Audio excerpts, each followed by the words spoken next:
Assalamualaikum warahmatullahi wabarakatuh. Bertemu lagi dengan Ibu di mata pelajaran fisika ya. Hari ini kita akan belajar tentang materi dimensi dan angka penting. Di sini kita akan membahas dulu tentang dimensi. Dimensi adalah bentuk penulisan suatu besaran menggunakan lambang besaran-besaran pokok. Penulisan lambang besaran pokok tersebut diapit oleh kurung siku. Di sini ya, kurung siku. Nah, ini kurung siku. Contohnya misalkan kecepatan. Kecepatan itu ada rumusnya S per T atau jarak dibagi waktu. Maka dimensinya adalah kurung sikut ya, L besar dan T besar. Jadi kurung sikut LT, kurung sikut buka, LT, kurung sikut tutup. Yang kedua, percepatan ya. Rumusnya S dibagi T pangkat 2. Maka menjadi kurung sikut buka, LT pangkat negatif 2 kurung tutup. Dari mana LT negatif 2 ini? Dari sini pindah ya, jadi sejajar dengan ini. Nanti kalian akan paham dari mana itu L dan T itu ya. Selanjutnya, kita harus tahu dulu apa manfaat ditulisannya dimensi besaran. Yang pertama yaitu untuk mengungkapkan adanya kesetaraan besaran, misalnya gaya gesek memiliki persamaan dimensi dengan gaya berat, usaha memiliki persamaan dimensi dengan energi, dan sebagainya. Yang keduanya, untuk menetapkan bahwa suatu persamaan tepat atau tidak. Nah, di sini ada berikut ini tabel lambang dimensi untuk besaran-besaran pokok dan turunan. Di sini ada besaran pokoknya ya, dari panjang sampai ke jumlah zat. Dan ini satuannya meter, kilogram, sekon, ampere, kelvin, kandela, mol. Dimensinya ini udah ada. Meter dimensinya adalah L, kilogram M, sekon T, ampere L ya. L kecil ini ya. Kelvin theta. Kandela itu dimensinya seperti L tapi agak sedikit seperti S seperti ini ya. Terus mol adalah N. Nah, di sini kita lihat besaran turunan dari luas ya.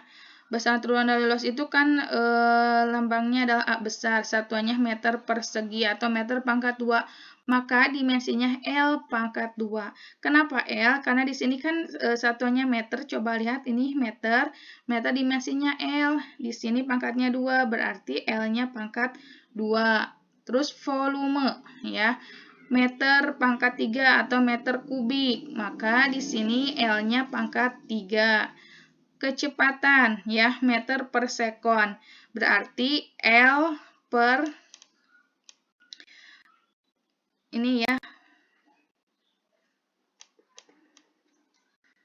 Perhatikan.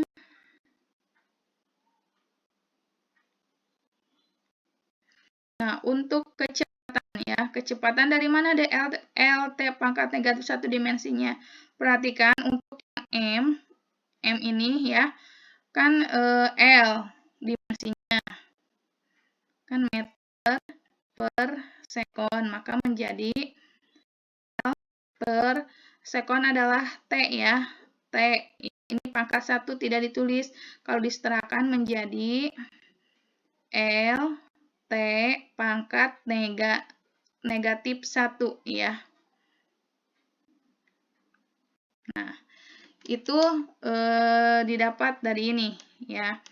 Terus untuk percepatan, sama percepatan juga M per S pangkat 2. Jadi ininya negatif 2.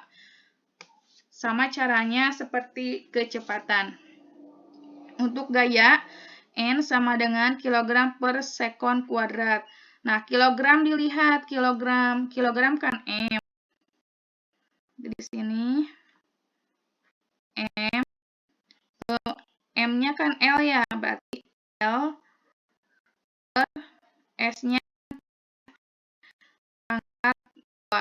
Jadi kalau mau disetarakan menjadi huruf buka M L T min 2. Nah, ini untuk gaya ya, dan selanjutnya seperti itu sama untuk usaha, massa jenis, tekanan, dan daya. Jadi dilihat dari dimensinya di sini kita lihat, pangkatnya kita sesuaikan dengan satuannya gitu ya.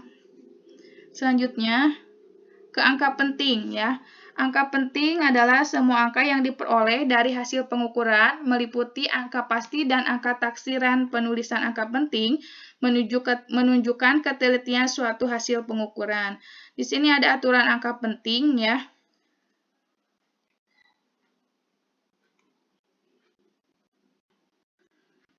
Nah, aturan angka penting ini yang pertama yaitu semua angka bukan 0 merupakan angka penting. Contohnya 2,34 memiliki 3 angka penting ya. 1, 2, 3 ya. 65,765 memiliki 5 angka penting. Mana saja? Berarti 1, 2, 3, 4, 5 ya. Nanti Ibu kasih tanda.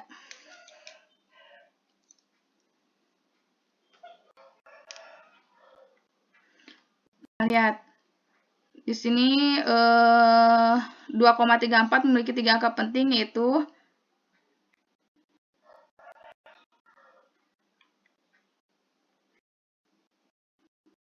1, 2, 3 yaitu.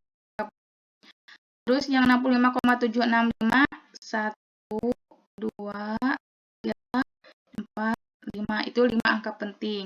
Semua angka 0 yang terletak di antara angka-angka bukan 0 merupakan angka penting. Contohnya, nah ini memiliki 4 angka penting ya.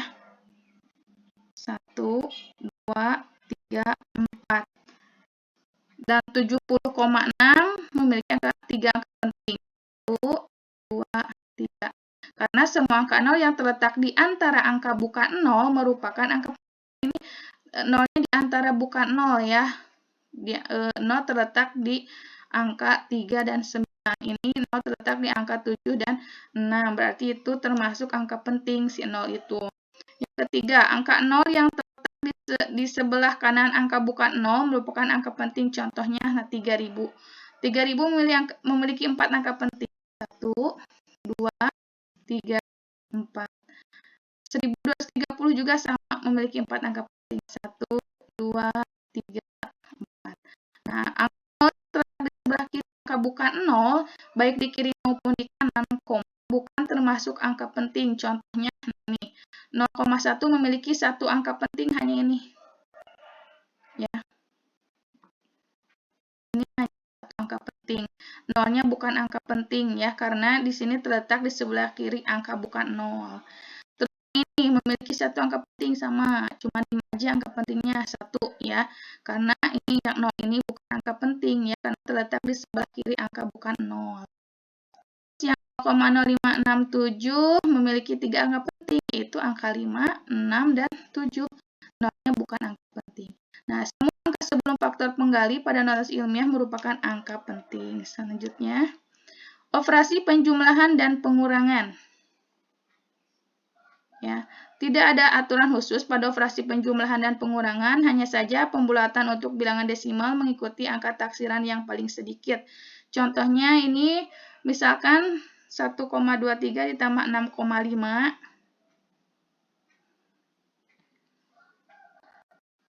1,23 ditambah 6,5. Berarti kalau penjumlahan komanya harus sejajar ya.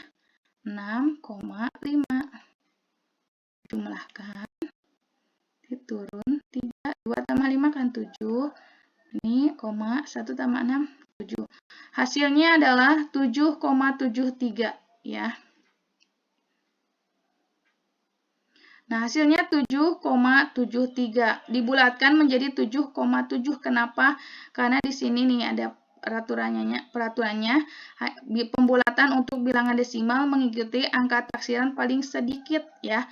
Berarti dibulatkan menjadi 7,7 ya. Nah, untuk pembulatan jika angka terakhir lebih besar dari 5, bulatkan ke atas. Jika angka terakhir lebih kecil dari 5, bulatkan ke bawah. Jika tepat 5, lihat angka sebelumnya. Misal angka sebelumnya ganjil, bulatkan ke atas dan sebaliknya. Contohnya perhatikan. Nah, di sini 6,766 dibulatkan menjadi 6,77. Kenapa? Karena di sini angka terakhirnya itu lebih dari 5 ya. Jadi dibulatkan ke atas yang 6 ini ditambah 1 menjadi 7. Berarti 6,766 itu dibulatkan menjadi 6,77. Untuk yang kedua, 6,743 dibulatkan menjadi 6,74. Kenapa? Karena di sini angka terakhirnya kurang dari 5. Jadi angka 4-nya tetap tidak ditambah 1. Berarti dibulatkannya menjadi 6,74. Yang selanjutnya 6,765 dibulatkan menjadi 6,76. Karena di sini memang angka terakhirnya 5. Tetapi angka ininya adalah genap, jadi tetap 6,76. Kalau misalkan ganjil di sini berarti ditambah 1. Selanjutnya 6,735. Nah, dibulatkan menjadi 6,74. Kenapa? Karena di sini angka terakhirnya adalah 5 dan di sininya ganjil, berarti harus ditambah 1. Berarti 6,74. Bisa ya dipahami? Untuk lebih memahaminya, nanti Ibu akan kasih soal. Nah, sekarang kita ke operasi perkalian dan pembagian. Mungkin di sini akan perkalian dulu ya yang akan dibahas. Nah, jika menggunakan aturan angka penting, hasil perkalian antara dua bilangan atau lebih menghasilkan bilangan yang jumlah angka pentingnya sama dengan angka penting paling sedikit. Contohnya sebagai berikut.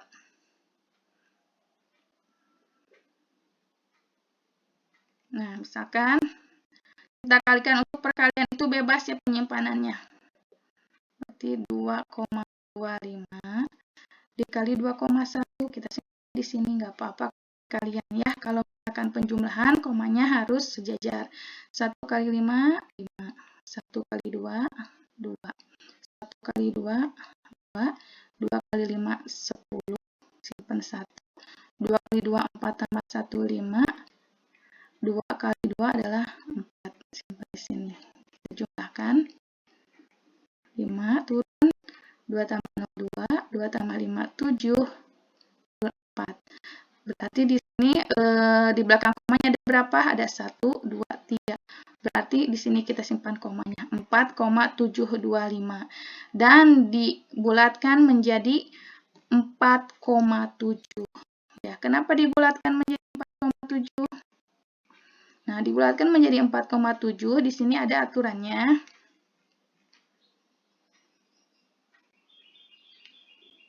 Nah, jika menggunakan aturan angka penting, hasil perkalian antara dua bilangan atau lebih menghasilkan bilangan yang jumlah angka pentingnya sama dengan angka penting yang paling sedikit. Kita lihat di sini, kan 2,1 memiliki dua angka penting. Ini 2,25 memiliki 3 angka penting ya. Yang paling sedikit berarti ini ya. Antara 2 dan 3 kan paling sedikit adalah 2. Ya, berarti kita lihat yang komanya ada berapa kan? Ada 1, sebanyak 1 ya komanya, berarti ini juga hasilnya harus komanya, angka di belakang komanya harus 1. Maksudnya banyaknya ada 1, bukan 1 ya, tapi banyaknya ada 1, berarti yang tadinya 4,725 dibulatkan menjadi 4,7 ya. Berarti ini angka di belakang komanya sebanyak ada 1 gitu ya. Mudah-mudahan bisa dipahami ya. Nanti untuk latihan soalnya menyusul, silahkan pahami lagi. Kalau misalkan tidak ada yang mau ditanyakan, belum paham, boleh ke WA Ibu ya. Terima kasih, semoga bermanfaat. Assalamualaikum warahmatullahi wabarakatuh.